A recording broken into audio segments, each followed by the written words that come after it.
play differently, right? And so, but it's important to see the technique and the communication and them working it. I'm understanding that there's a point in the offseason they're only allowed to be so physical, and but so it is hard to make some of the judgments where as a receiver you might be a little easier. You see them the ball thrown, they make the play, right? But I like the competition that we had up there. Like we've had a lot of great conversations this past week.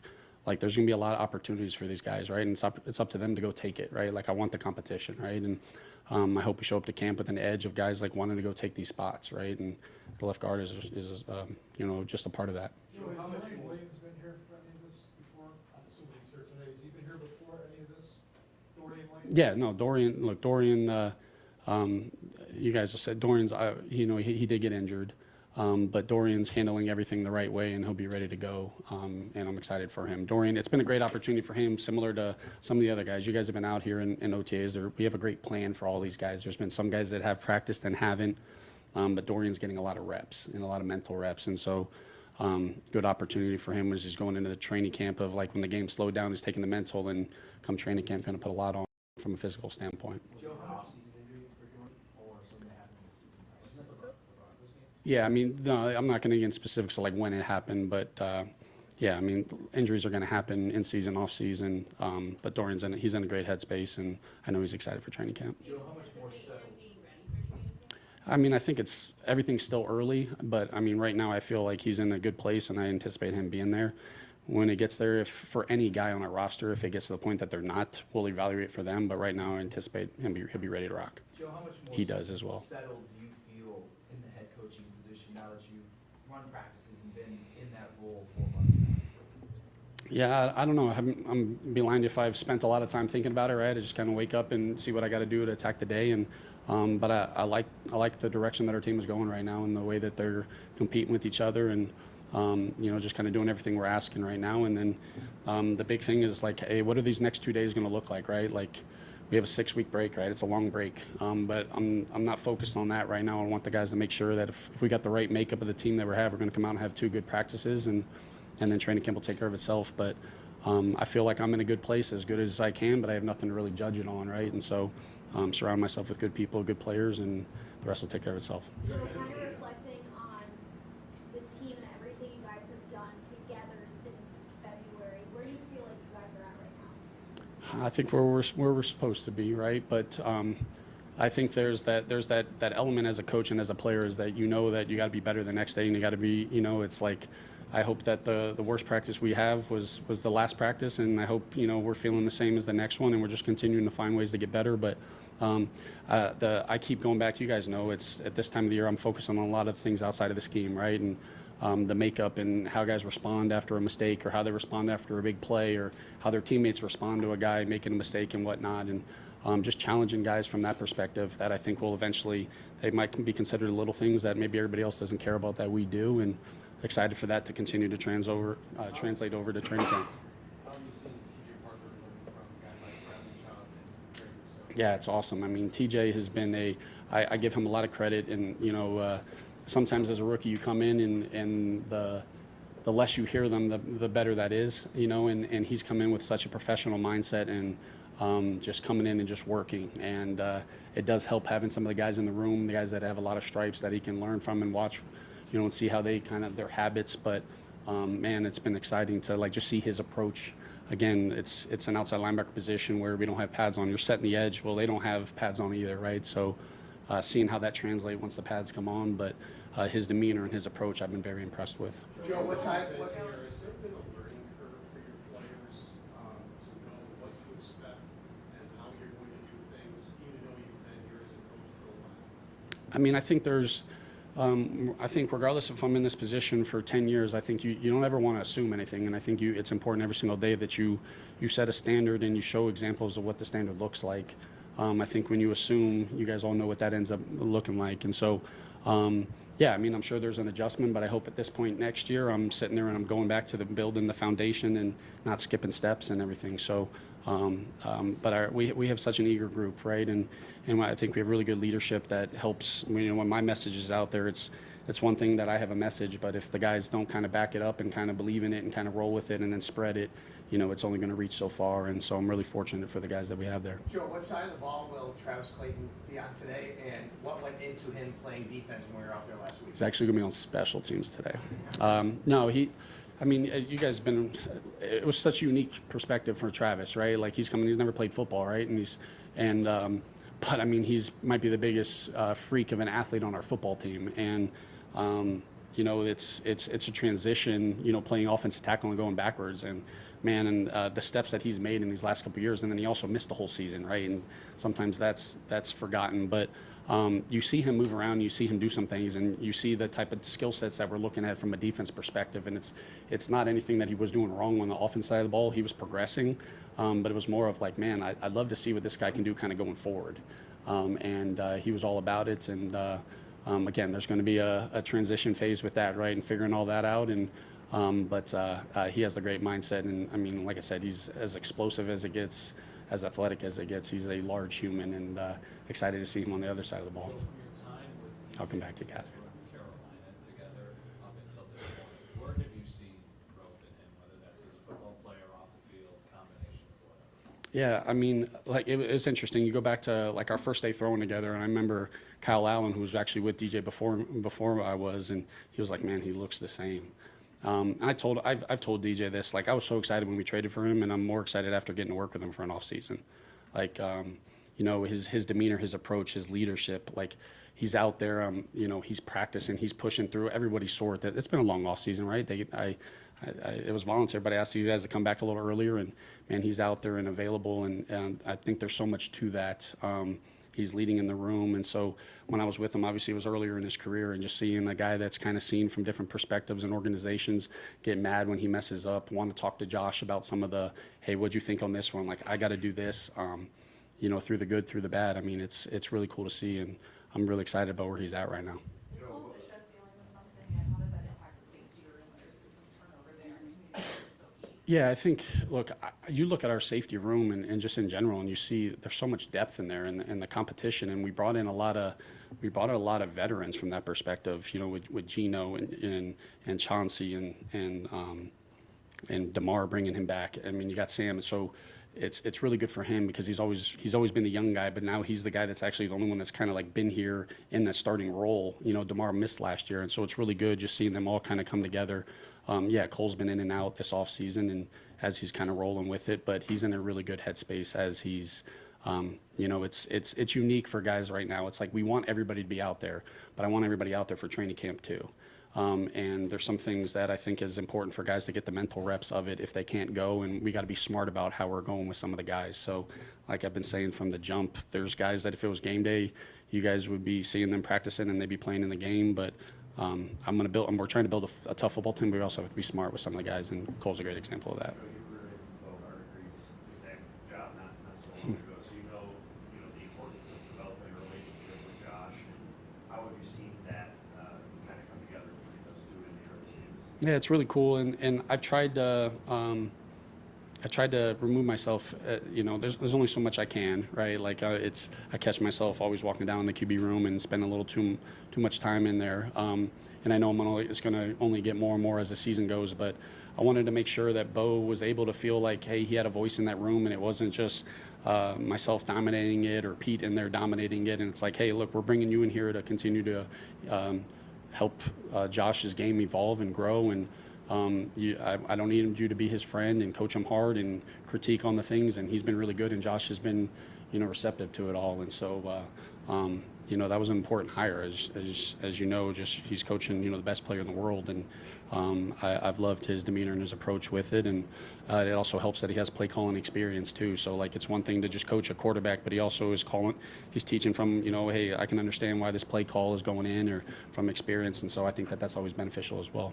With 1 week left here for these workouts, how do you feel Dalton has kind of progressed and done health-wise with the knee? And did you see his impressive performance on Sunday in the home run derby? I did. I mean, it's like, man, I just want the pads to come on in football to season start, because he's had such a good offseason, and I'm so excited for where he's at, his headspace. I mean, I did see it. I also heard it. You know, but yeah, I mean, look, you guys know how he's a freak of an athlete, and we're a better offense when he's out on the field, and there's no denying that. And he's doing everything he can to continue to stack the consistent days. And man, when he's out there, you feel it. And I mean, he's in a really good headspace, and I'm excited for this to continue to do this come training camp. Joe, how have you seen Michael Hoyt attack every half? You got to try to slow him down, to be honest with you. For anybody that knows Hoyt, he's a you know, like if it was up to him, he'd play a game right now, right? And he's one of those guys that's like, all right, hey, just, you know, his greatest strength is also a weakness in this point, because it's like he can almost go do too much right now. But we have a great plan. He's doing everything we're asked of him. He's also a valuable piece, because we're putting a lot on him mentally too, right? Like he does a lot of different things, both defensively and special teams. And it's like, how do I do that without getting the reps in certain components, right? So he's juggling a lot of roles, but he's built for it. And you know, I really like his perspective on everything right now.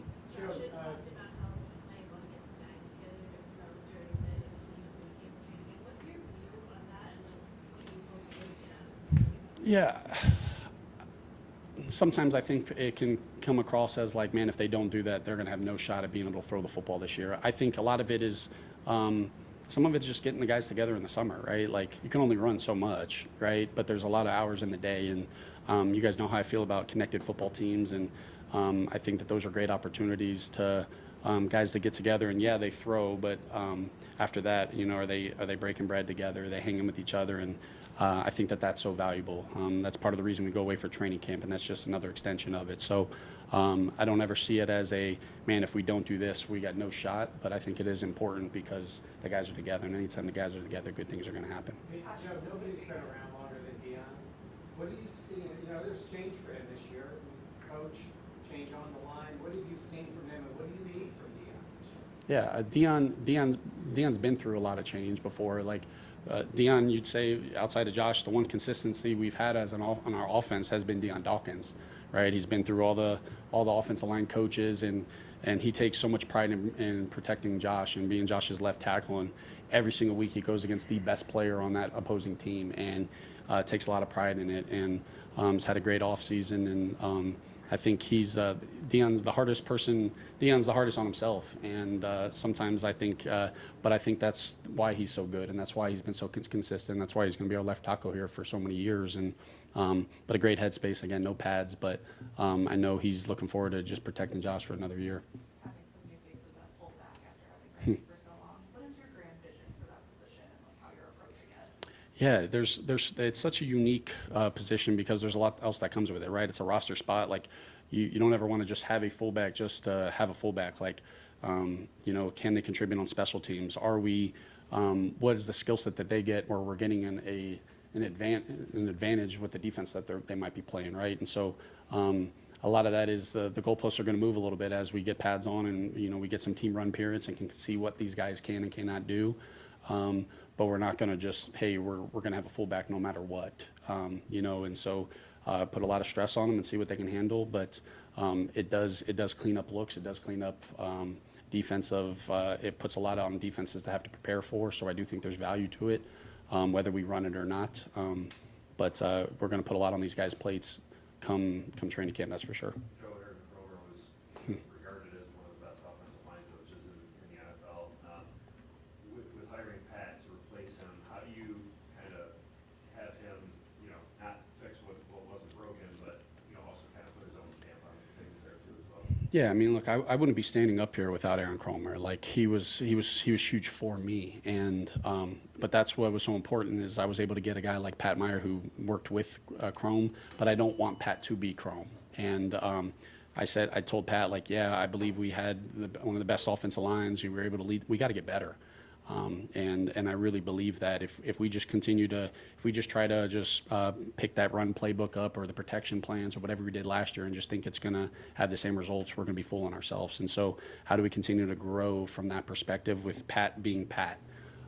Without us having this is what our offense looks like running the ball and our offense looks like passing the ball. It can't be two separate entities, but it's been important to grow. And so Pat's been outstanding. Obviously, I was with him in Carolina, so I know kind of what Pat's all about. But but it's been good. Offensive line's embraced him. He's going to be great. He has been a great addition, and really grateful to have Pat.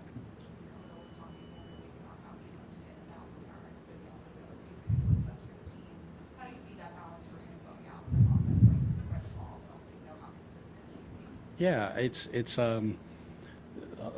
stats can be misleading, and I want everybody to have high goals right now too. Like, I hope everybody wants to be an MVP, the Offensive Player of the Year, or lead the league in rushing. Like, I want all of that, and usually when guys have those goals and they are trying to do that, it's going to help us win football games. But I also understand like our number one job is to win football games. And a guy like Khalil, at the end of the day, he's smiling in the locker room if he has one catch for 12 yards. Obviously, I didn't do a good enough job, but he's happy with winning.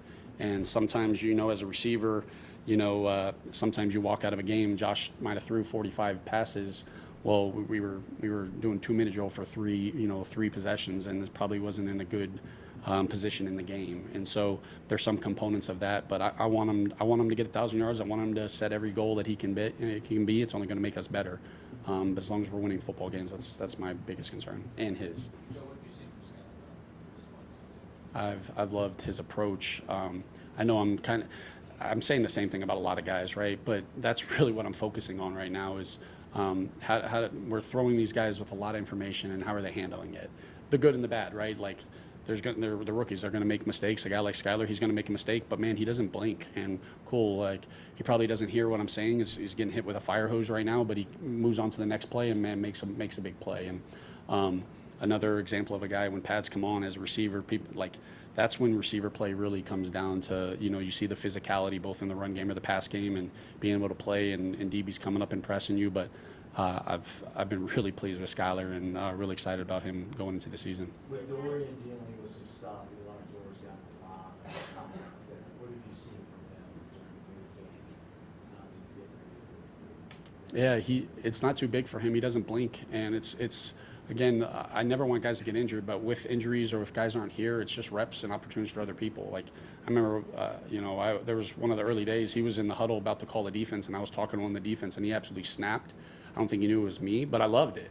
It was like, this is his huddle, take control, like you're the Mike linebacker, and roll with it. And he takes a lot of pride in it, and I'm still trying to get him to smile, trying to get him to, do any of that stuff. But like, he has the right makeup, and I kind of love it. He has an edge to him, and he's willing to whatever he's got to do. And so again, opportunity and reps, and in the NFL, that's all you can ask for is just those opportunities. And he's gotten a lot of them, and it's been really good for him.